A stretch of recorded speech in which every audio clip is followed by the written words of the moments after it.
Uniform की क्या कीमत होती है और उसका क्या महत्व होता है।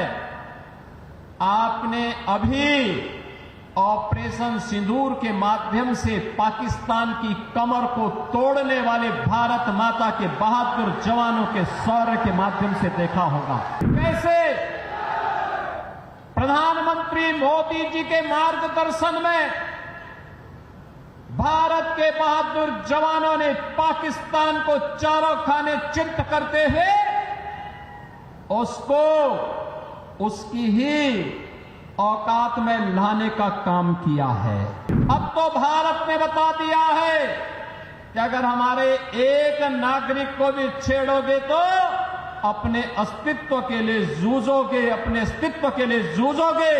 अगर कभी दुश्मन ने कोई जुर्रत की तो उसके घर में घुस करके उसको मार करके उसका काम तमाम करने की पूरी क्षमता भारतीय सेना के पास है। यूनिफॉर्म की क्या कीमत होती है और उसका क्या महत्व होता है। आपने अभी ऑपरेशन सिंदूर के माध्यम से पाकिस्तान की कमर को तोड़ने वाले भारत माता के बहादुर जवानों के शौर्य के माध्यम से देखा होगा।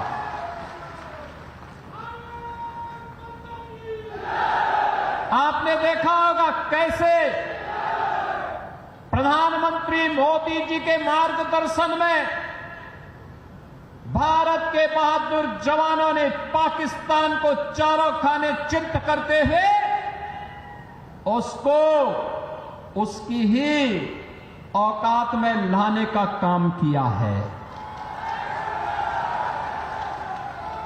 अगर हमारे पास मजबूत सेना नहीं होती, भारत माता के पास बहादुर जवान नहीं होते, तो पाकिस्तान जैसे दुश्मनों के रहते हुए देश की जनता कैसे सुरक्षित रहती, कैसे सुरक्षित रहती। अब तो भारत ने बता दिया है कि अगर हमारे एक नागरिक को भी छेड़ोगे तो अपने अस्तित्व के लिए जूझोगे, अपने अस्तित्व के लिए जूझोगे। और आज पाकिस्तान दुनिया के अंदर गुहार लगा रहा है कि जान बकस दो एक बार। बहनों और भाइयों, ये इसलिए क्योंकि पिछले 10 वर्ष में प्रधानमंत्री मोदी जी के नेतृत्व में सेना के आधुनिकीकरण को लेकर के, सेना के सुदृढ़ीकरण को लेकर के लगातार कार्य हुए हैं।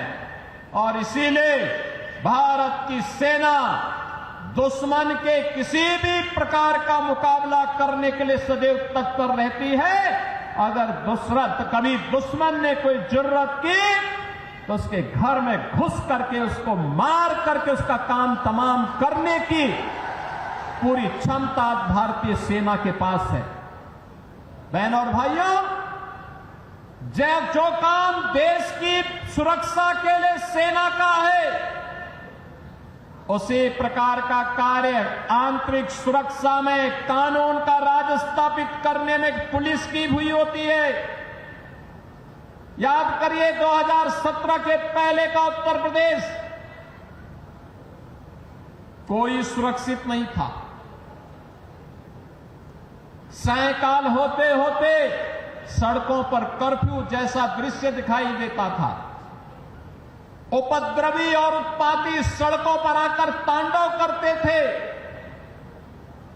न बेटी सुरक्षित थी, न व्यापारी सुरक्षित था।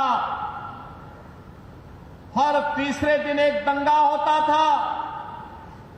पर्व और त्योहार के पहले ही लोगों के घर में, लोगों के मन में एक आशंका आ जाती थी, पता नहीं अब क्या होगा, अब क्या होगा। प्रदेश में विकास ठप हो गया था। एक तरफ उपद्रव और दूसरी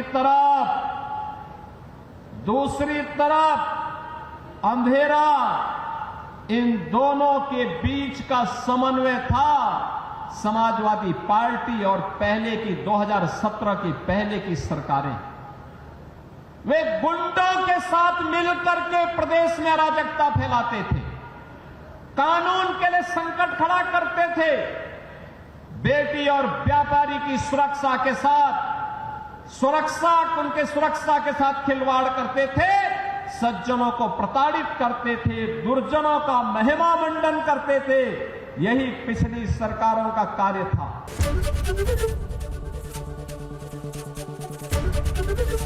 एबीपी गंगा, खबर आपकी, जुबान आपकी।